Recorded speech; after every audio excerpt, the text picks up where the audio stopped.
Assalamualaikum warahmatullahi wabarakatuh.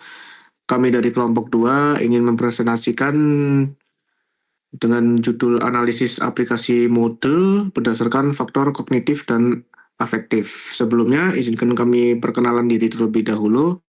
Saya sendiri Satria Dwi Mahardika dengan NIM belakang 248. Saya Fikri Fernanda Gila dengan NIM akhiran 107. Dengan saya Irwanda Gusaputra dengan NIM akhiran 245. Saya Istighfar Rizal dengan NIM 249. Baik, yang pertama yaitu di pendahuluan. Moodle atau Modular Object Oriented Dynamic Learning Environment merupakan platform e-learning berbasis web yang banyak digunakan dalam kegiatan pembelajaran daring. Sistem ini tuh dirancang untuk memfasilitasi interaksi antara tenaga pendidik dengan mahasiswa melalui berbagai fitur seperti tugas, forum diskusi, kuis, serta materi kuliah yang dapat diakses kapanpun dan dimanapun.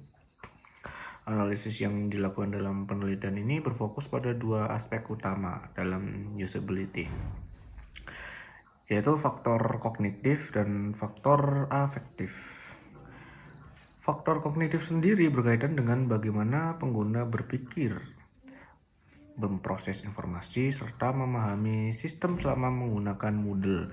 Sementara faktor afektif berkaitan dengan perasaan, kepuasan, serta emosi yang dialami pengguna ketika pengguna tersebut berinteraksi dengan sistem. Kedua faktor ini menjadi dasar penting untuk menilai sejauh mana Moodle dapat memberikan pengalaman belajar yang efektif sekaligus menyenangkan bagi penggunanya.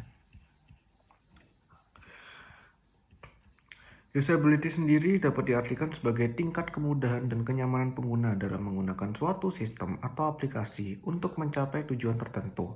Artinya, sebuah sistem dikatakan memiliki usability yang baik apabila pengguna dapat menyelesaikan tugasnya dengan efektif, efisien, dan merasa puas selama berinteraksi dengan sistem atau aplikasi tersebut. Dalam konteks pembelajaran daring seperti penggunaan Moodle ini, usability menjadi hal penting karena berpengaruh langsung pada kelancaran aktivitas belajar, dimulai dari mengakses materi, mengerjakan tugas, hingga berkomunikasi dengan dosen dan sesama mahasiswa. Dengan memahami konsep usability ini, analisis selanjutnya dapat difokuskan pada bagaimana faktor kognitif dan afektif mempengaruhi pengalaman pengguna dalam menggunakan aplikasi Moodle. Nah, di sini ada faktor kognitif. Ada 3 faktor. Yang pertama yaitu faktor effectiveness, yaitu untuk memudahkan para mahasiswa untuk menyelesaikan semua tugas dan ujian serta mempercepat proses penilaian dosen. Yang kedua yaitu ada faktor efisiensi, yaitu untuk mengumpulkan tugas dan kuis dengan berlangsung sangat cepat, tetapi navigasi yaitu untuk awal yang cukup rumit. Yang ketiga yaitu ada faktor cognitive load.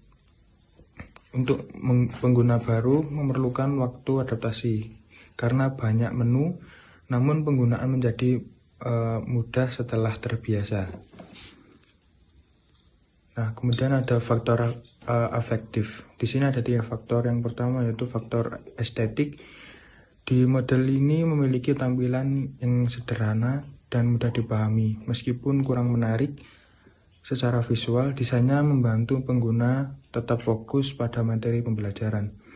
Yang kedua ada faktor playfulness, yaitu fitur seperti kuis dan forum menambah kesenangan dalam belajar. Meskipun terkesan formal, interaksi antar pengguna tetap menumbuhkan rasa keterlibatan positif. Yang terakhir yakni faktor emotion, yaitu untuk struktur yang jelas membuat pengguna lebih tenang dan termotivasi meski akses lambat dan tampilan monoton kadang menimbulkan frustasi. Kemudian, dampak positif dan negatif terhadap emosi pengguna. Yang pertama, kita lihat dari dampak positifnya terlebih dahulu. Yang pertama, Moodle memiliki fitur pembelajaran yang sangat lengkap, seperti tugas, kuis, kemudian forum diskusi, dan juga sistem penilaian. Hal ini membuat proses belajar menjadi lebih terstruktur dan juga lebih menyeluruh. Kemudian keamanan dari aplikasi Moodle yang sangat baik, karena Moodle telah digunakan secara global oleh banyak universitas di seluruh dunia. Kemudian fitur-fitur interaktif di Moodle juga membantu meningkatkan partisipasi dan juga keterlibatan pengguna, sehingga mahasiswa tidak hanya menjadi penerima materi, tetapi juga ikut aktif dalam pembelajaran. Selain itu, struktur pembelajaran di Moodle juga jelas dan juga teratur, sehingga memudahkan dosen maupun mahasiswa dalam mengelola tugas-tugas yang ada. Kemudian tidak kalah penting, adanya notifikasi dan juga feedback otomatis membuat pengguna menjadi merasa lebih termotivasi untuk belajar, karena pengguna mendapatkan respon langsung dari sistem. Selain dampak positif yang ada, Moodle juga memiliki dampak negatif terhadap emosi pengguna. Yang pertama, proses login dan akses di aplikasi Moodle yang terkadang lambat, sehingga dapat menimbulkan rasa frustasi bagi pengguna.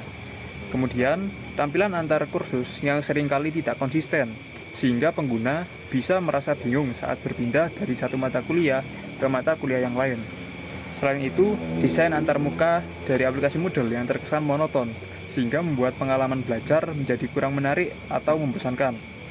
Kemudian, untuk pengguna mobile, antarmuka dari aplikasi Moodle ini kurang responsif, juga sering menjadi kendala yang memicu kecewaan para pengguna. Dan yang terakhir, beberapa pengguna merasa lebih nyaman untuk menggunakan platform yang lain yang tampilannya lebih modern dan lebih mudah digunakan. Contohnya seperti Google Classroom dan juga aplikasi-aplikasi lainnya. Baik, selanjutnya kita akan lanjut di bagian kesimpulan. Dari hasil analisis yang kami lakukan, dapat disimpulkan bahwa aplikasi Moodle adalah platform e-learning yang cukup efektif dan interaktif.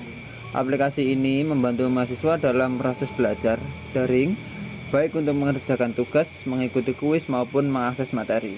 Namun, dari sisi pengalaman pengguna, masih ada beberapa kekurangan, seperti tampilan yang masih sederhana dan akses yang kadang lambat.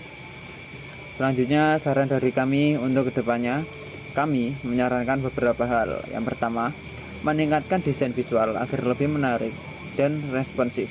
Yang kedua, menyederhanakan navigasi supaya pengguna tidak bingung. Dan yang ketiga, mempercepat performa sistem agar proses belajar lebih nyaman. Dan yang terakhir, menambah elemen yang bisa memotivasi pengguna seperti badge atau fitur interaktif yang lainnya.